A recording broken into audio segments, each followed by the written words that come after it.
Ah, yes, I understand. I'll make this short.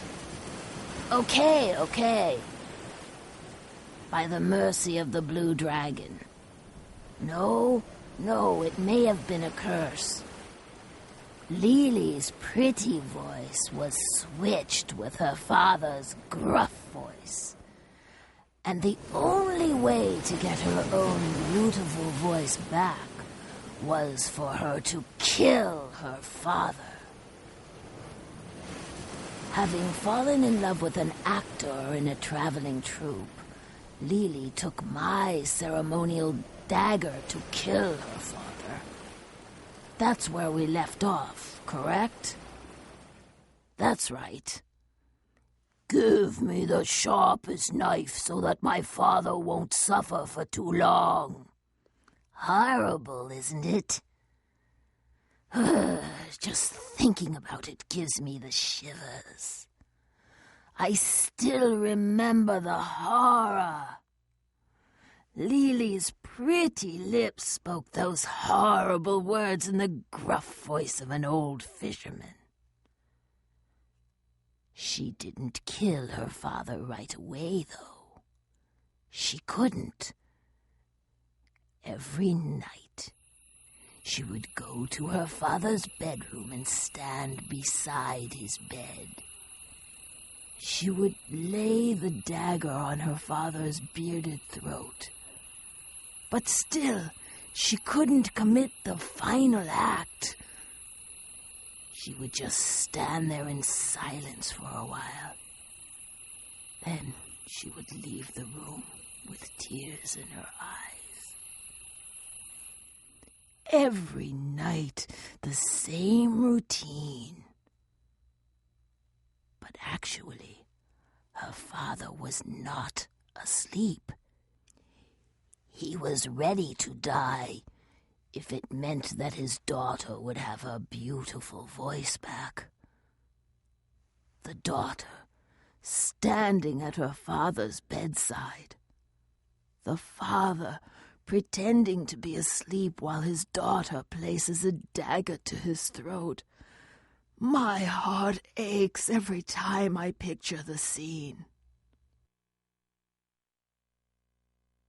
And finally, the troupe was ready to move out of the fishing village the next day.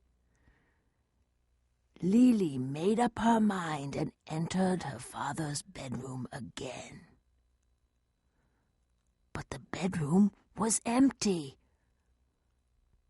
Her father knew she'd leave the village with the theater troupe, so he thought, I'll send her off with a little something.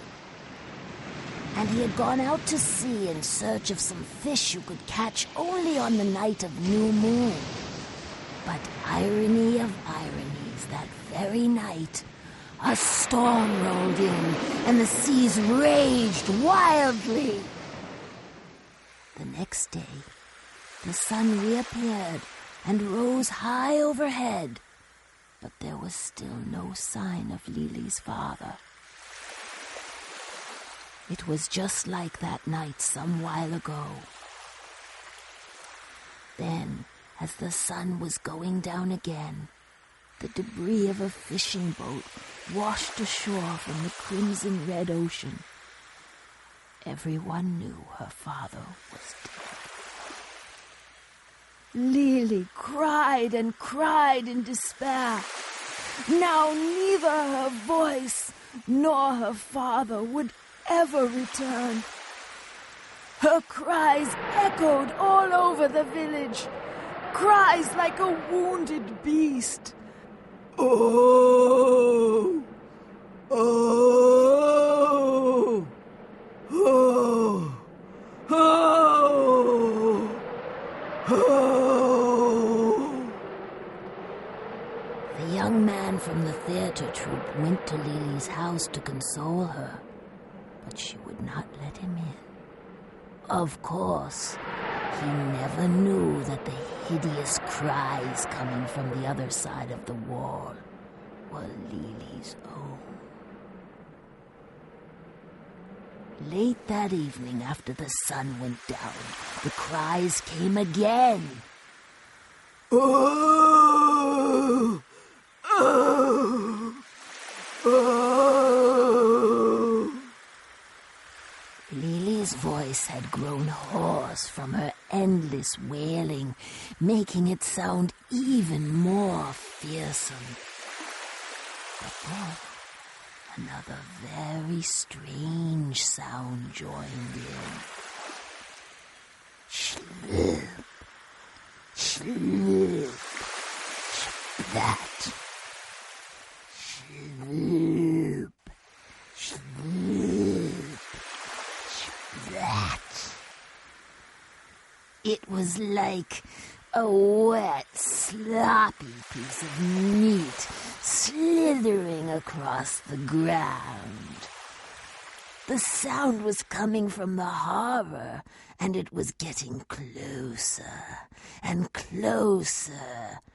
Slip, slip, slip, splat.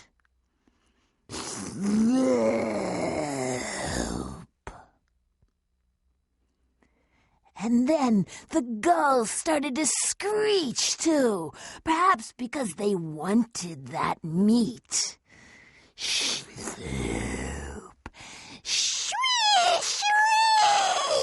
shwee, sloop, sloop, splat, sloop.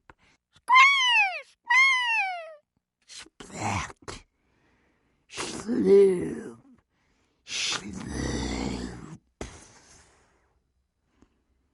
The sound stopped right in front of Lily's house. Soon the door began to open. Creak.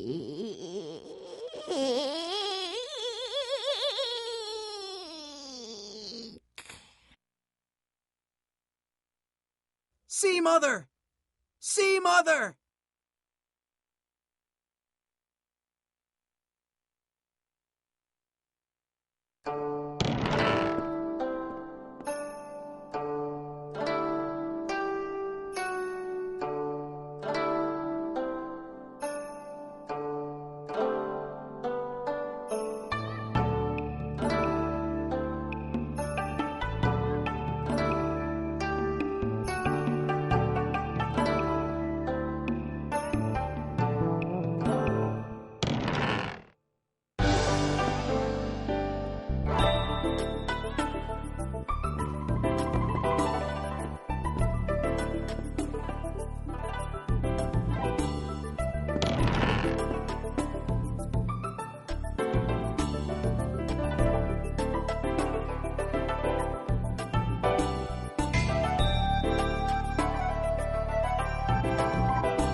射怪人列在一起。